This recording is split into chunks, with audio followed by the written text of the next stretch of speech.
Olá! Hoje a gente vai mergulhar numa perspectiva teológica bem interessante sobre do que nós somos feitos. Para isso, vamos analisar um texto antigo que tenta decifrar a nossa natureza mais fundamental. Sabe aquela pergunta, do que a gente é feito? Ela está por aí há milênios. A fonte que a gente vai analisar hoje oferece uma resposta que parece menos um mistério e mais uma fórmula bem clara, dividida em duas partes essenciais. Bora dar uma olhada nisso?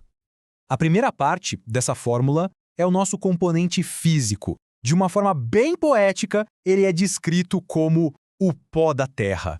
Tá, mas o que isso quer dizer na prática?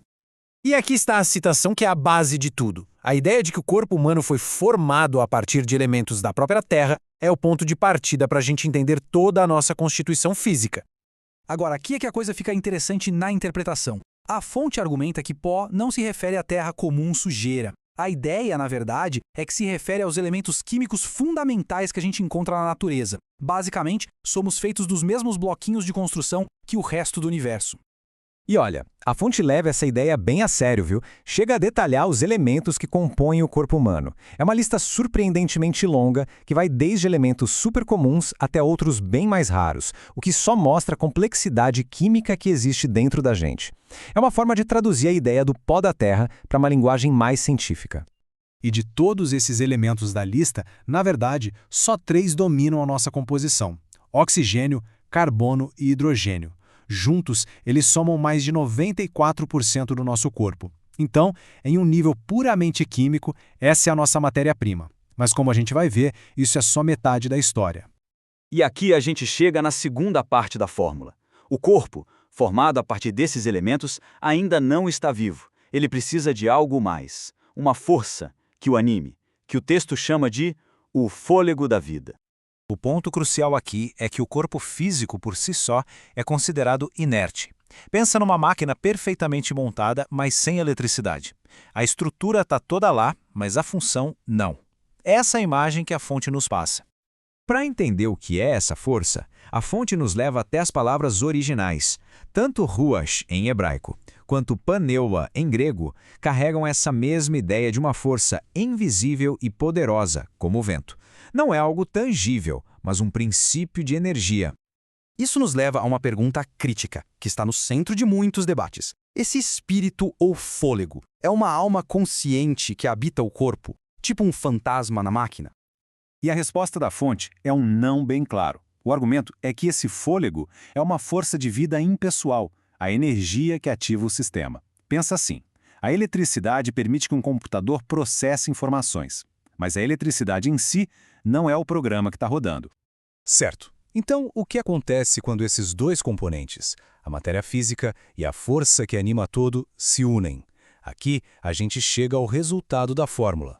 A equação central da fonte é esta: corpo mais fôlego é igual a uma alma vivente. O ponto crucial é que a alma não é um terceiro ingrediente que foi adicionado. A alma é o resultado, a criatura viva que emerge da combinação dos dois primeiros. A palavra hebraica para isso é nefesh. Nesta interpretação, quando a Bíblia diz que o homem se tornou uma alma vivente, o significado é pessoa viva ou criatura que respira. A alma não é algo que uma pessoa tem, mas sim o que uma pessoa é. Essa perspectiva leva a uma conclusão que para muitos é bem surpreendente. Se a alma é a pessoa viva, então quando a pessoa morre, a alma também morre. O texto usa passagens como estas para argumentar que a alma é mortal, desafiando a ideia comum de uma alma imortal.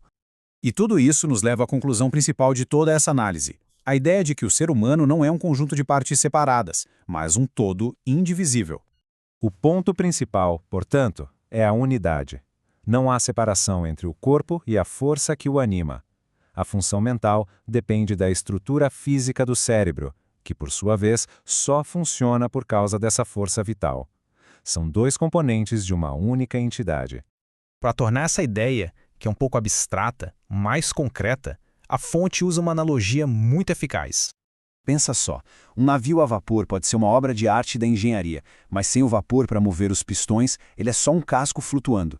Do mesmo jeito, um veleiro sem vento não se move. Um corpo sem a força vital é simplesmente matéria inerte. A função depende inteiramente da união dos dois. Um é inútil sem o outro. E esta citação aqui reforça bem a ideia. A interpretação é que, quando a força vital se vai e o corpo para, a consciência também cessa. Não há uma mente que continua existindo de forma separada. Os pensamentos perecem junto com a função cerebral. E a gente termina com uma pergunta para reflexão.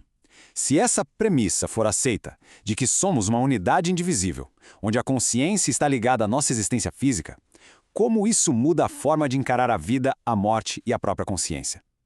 É algo para se pensar. Valeu por acompanhar!